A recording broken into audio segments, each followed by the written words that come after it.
विद्युत चुम्बकीय प्रेरण यानी लेसन 11 का पार्ट 2 वीडियो है। उसमें आप फैराडे नियम को थोड़ा सा आप देखे थे। अब आप देखेंगे फैराडे की विद्युत चुम्बकीय प्रेरण नियम। ठीक है, फैराडेस लॉ इलेक्ट्रोमैग्नेटिक इंडक्शन। ठीक है, इसमें पहला नियम, ये दो नियम से मिलकर बनता है। ये दो नियम का सम्मिलित रूप है। प्रथम नियम है, किसी परिपथ में बद्ध चुम्बकीय फ्लक्स, बद्ध मतलब परिपथ बंद होना चाहिए, बद्ध चुम्बकीय फ्लक्स का मान परिवर्तन होता है तो परिपथ में प्रेरित विद्युत वाहक बल उत्पन्न होता है। यानी किसी भी विद्युत चुम्बकीय प्रेरण क्रिया में अगर परिपथ में चुम्बकीय फ्लक्स का मान परिवर्तन होगा तभी प्रेरित विद्युत वाहक बल उत्पन्न होता है। यह तभी तक प्रेरित होता है जब तक कि उसमें चुम्बकीय फ्लक्स परिपथ में क्या हो, निरंतर परिवर्तनशील हो। परिवर्तनशील नहीं होगा तो चुम्बकीय इस प्रेरण क्रिया में प्रेरित विद्युत वाहक बल आपका नहीं बनेगा। ठीक है ना, परिवर्तन होना है। कांस्टेंट अगर भी हो गया तो भी आपका चुम्बकीय फ्लक्स नहीं बनेगा। क्लियर हो गया? चुम्बकीय फ्लक्स नहीं बनेगा तो फिर आपका प्रेरित विद्युत वाहक बल भी नहीं बनेगा, प्रेरित धारा भी नहीं बनेगी। ठीक है, तो वन लाइन में ये समझ लीजिए कि किसी परिपथ में जब बद्ध चुम्बकीय फ्लक्स में मान परिवर्तन होता है तो परिपथ में प्रेरित विद्युत वाहक बल उत्पन्न होता है। यह तभी तक होता है जब तक कि उसमें चुम्बकीय फ्लक्स परिवर्तन निरंतर हो। दूसरा नियम यह है कि विद्युत चुम्बकीय प्रेरण की क्रिया में प्रेरित विद्युत वाहक बल यानी जो उत्पन्न होता है प्रेरित विद्युत वाहक बल E परिपथ में चुम्बकीय फ्लक्स परिवर्तन दर के अनुक्रमानुपाती होता है। यहाँ पे परिवर्तन दर है यानी delta phi by delta T की बात कर रहा है। ठीक है, तो यदि डेल्टा टी समय में फ्लक्स परिवर्तन इतना होता है डेल्टा फाई, तो प्रेरित विद्युत वाहक बल बनेगा जो वो इस नियम के तहत E proportional minus delta phi by delta T. ठीक है, ये माइनस बताता है कि इसमें से जब आप फाई 2 में से फाई 1 को घटाते हैं तो ये पॉजिटिव आएगा। ठीक है, सॉरी निगेटिव आएगा, उसी की वजह से ये प्लस होगा। अगर फाई 1 में से फाई 2 को घटाते हैं तो आपका ये पॉजिटिव आएगा। ठीक है, यहाँ पे प्रोपोर्शनल हटाने के लिए कांस्टेंट लगाते हैं, उसका मान अगर हम 1 कर दें तो E बराबर delta phi by delta T होगा। यदि इस कुंडली में यानी जो चालक कुंडली आपने बनाया है उसमें अगर फेरों की संख्या n हो जाए तो विद्युत वाहक बल उतनी ही गुना हो जाता है। जितना फ्लक्स परिवर्तन होता है उतनी गुना बनता जाता है, ये n का गुना हो जाता है। एक और चीज़ देखिए, अगर हम पूरे को फ्लक्स करें तो ये जो आपको लिखा हुआ है n फाई, बस हम इसको केवल d को इधर करके इसको अलग किए हैं, तो n फाई को कहते हैं वेबर टर्न, है ना। इसको क्या कहते हैं? कुंडली में चुंबकीय फ्लक्स ग्रंथिकाओं की संख्या है। ये याद रखा जाता है, कभी कभी फ्लक्स ग्रंथिकाओं का सूत्र यूज होता है। अब देखिए कंडीशनल है फ्लक्स में कि अगर फेरों की संख्या बढ़ेगी तो प्रेरित विद्युत वाहक बल का मान बढ़ेगा। फ्लक्स परिवर्तन की दर बढ़ेगा तो भी प्रेरित विद्युत वाहक बल का मान बढ़ेगा।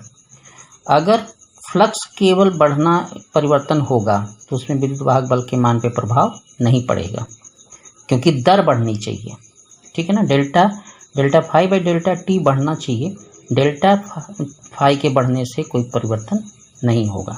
दूसरी बात, जो प्रेरित विद्युत वाहक बल है वो प्रतिरोध पर निर्भर नहीं करता, कुंडली के प्रतिरोध पर निर्भर नहीं करता। क्लियर हो गया? चलिए एक और चीज़ देखते हैं। याद रखिएगा, कुंडली को अगर 180 अंश घुमाते हैं, मान लीजिए चुंबकीय क्षेत्र आपने लगाया है, एक लूप बनाया कुंडली का, अगर उसको 180 अंश घुमाते हैं तो उसका फ्लक्स जो आएगा वो 2b डेल्टा a आएगा, यानी एक चक्कर घुमाने में दुगना फ्लक्स बनाएगा b और a का, और 90 अंश घुमाते हैं तो आपको ये बनाएगा। ठीक है, चलिए अगला देखते हैं, प्रेरित धारा। देखिए चुंबकीय फ्लक्स परिवर्तन के कारण जो प्रेरित विद्युत वाहक बल मिला है, ठीक है ना, उसके कारण अगर परिपथ में प्रतिरोध R हो तो उसके प्रेरित धारा हो जाएगी E/R, जो ये हम आपको दिखा रहे हैं। ये तो प्रेरित विद्युत वाहक बल हुआ चुंबकीय प्रेरण की क्रिया में, और ये हुआ प्रतिरोध परिपथ का, तो जो प्रेरित धारा बनेगी E/R यानी विद्युत वाहक बल बटे प्रतिरोध। तो इसका मान अगर हम डायरेक्टली रख दें तो ये सूत्र आपका आता है प्रेरित विद्युत वाहक बल का। ठीक है, प्रेरित आवेश क्या होता है? Q बराबर IT। तो आई का मान ये वाला अगर उठा के रखते हैं, इसी मान को अगर हम यहाँ पुश करते हैं तो ये सूत्र बनेगा, ये टी से टी कैंसिल हो जाएगा, ठीक है ना, तो आपको ये सूत्र बन जाएगा। धन्यवाद। अब एक चीज़ और देखते हैं, थोड़ा सा अलग है। देखिए, जब एक समान चुंबकीय क्षेत्र में कोई गतिमान आवेश चलेगा तो उसमें चुंबकीय फ्लक्स परिवर्तन होता है उसके सिरों पर, जिसके कारण उनके सिरों के बीच में एक प्रेरित विभवांतर उत्पन्न होता है, प्रेरित विभवांतर, ठीक है ना। उसकी आपको सूत्र व्याख्या है, इसका सूत्र होता है V बराबर BVL, ठीक है। तो यहाँ देखिए, मान लीजिए कि एक चालक है Mn, L लंबाई का है और ये चुंबकीय क्षेत्र में लंबवत चल रहा है। देखिए, इसका ये मतलब होता है, इसको अगर आप पृष्ठ पे समझेंगे तो इसका मतलब ये होता है कि आप ऐसे विद्युत क्षेत्र लगा के रखें और इसी पृष्ठ पर ये चालक चल रहा है। तो लिखा है, माना Mn लंबाई का चालक चुंबकीय क्षेत्र B में लंबवत V वेग से गतिमान है। जब चालक B में V वेग से गति करेगा तो चालक के क्षण में जो उपस्थित होंगे पॉजिटिव चार्ज और नेगेटिव चार्ज, उन पर एक बल कार्य करेगा, जिसे लॉरेंज बल कह सकते हैं। वो बल होगा QVB sin थीटा, ठीक है। चूँकि हम लंबवत प्रवेश कर रहे हैं इसीलिए साइन थीटा का मान 90 लिखते हैं और इसीलिए वो 1 हो जाता है। तो यहाँ पे हमारा बल क्या हो जाएगा, चुंबकीय बल QVB। इस QVB के बल के प्रभाव से जो इस चालक के आवेश हैं वो धन आवेश एक तरफ चले जाएंगे और ऋण आवेश एक तरफ आ जाएंगे। तो धन और ऋण जब एक तरफ आ जाएंगे, आवेश जब वन साइडेड होंगे, तो इसके बीच में प्रेरित विभवांतर बनेगा। उसको हमने लिखा है आपके लिए, क्योंकि थ्योरी है, थ्योरी को थोड़ा क्लियर करनी पड़ती है। तो हमने लिखा है कि FM यानी ये चुंबकीय बल के कारण प्रभाव से पॉजिटिव आवेश और नेगेटिव आवेश क्रमशः Mn सिरों पर एकत्रित होने लगते हैं, जिससे चालक Mn के सिरों पर उत्पन्न प्रेरित विभवांतर भी उत्पन्न हो जाता है। चालक के सिरों पर ये चले गए आवेश, ये आवेश अलग अलग हो गए, धन उधर चला गया, ऋण इधर चला गया, तो इसके सिरों पर क्या हो जाएगा, एक प्रेरित विभवांतर उत्पन्न हो जाता है भी। जिस अब विभवांतर उत्पन्न हो गया तो वैद्युत क्षेत्र तो कॉमन सी बात है, विभवांतर जहाँ होगा वहाँ वैद्युत क्षेत्र हो गई, तो जिससे वैद्युत क्षेत्र E बनता है ना, और उस E का मान होगा V/L। विभव प्रवणता वाले सूत्र से ये बनता है, तो V/L हो गया, तो E बराबर V/L। अब देखिए, जब E बन गया है, वैद्युत क्षेत्र बन गया है, तो चूंकि उसमें आवेश है, तो आवेश जो होंगे उन पर एक वैद्युत बल काम करेगा Fe, और उसका मान होगा Fe बराबर QE, यानी उस पर आवेश पर बल लग रहा है QE, और Fe बराबर हो जाएगा, इस E को हम यहाँ से क्या कर देंगे, रख देंगे, तो V/L। अब ये देखिए, हमने यहाँ लिखा है कि FM और Fe बलों आवेश की विपरीत दिशा में लगते हैं। ये चित्र में हमने दिखाया है आपको। एक फ्लेमिंग के बाएं हाथ के नियम से आप देखेंगे तो आपका आवेश किधर जाएगा, और इसमें तो आपका जिधर वैद्युत बल E रहता है वही चलता है। तो यहाँ पे आपको FM यानी चुंबकीय बल और वो वैद्युत बल आवेशों पर विपरीत दिशा में कार्य करते हैं। देखिए, हर आवेश को हमने विपरीत बल दिखाया है, F इधर लगा, FM उधर लगा, इधर FM लगा, उधर Fe लगा, ठीक है। तो ये दोनों बल एक ही आवेश पर काम करते हैं और एक दूसरे से 180 डिग्री पे काम करते हैं। कितने डिग्री पे काम करते हैं, 180 पे।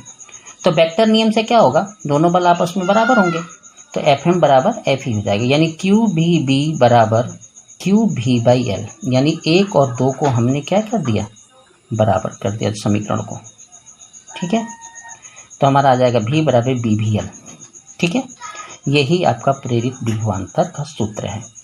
एक और चीज़ देखिए, अगर मान लीजिए कि जो चालक था वो लंबवत न जा करके चुंबकीय क्षेत्र के साथ थीटा कोण पर चले। देखिए, हमने लिखा है B के साथ थीटा कोण पर अगर चालक Mn की गति करे तो L जो होगा L sin थीटा के रूप में प्रयोग होगा। यानी अब ये प्रेरित विभवांतर का जो सूत्र बनेगा VBL sin थीटा बनेगा। यहाँ भी आप लगा सकते हैं, लंबवत करेगा 90 लिखेंगे, खत्म हो जाएगा, ठीक है। इस तरह से आपको ये समझना चाहिए, ठीक है।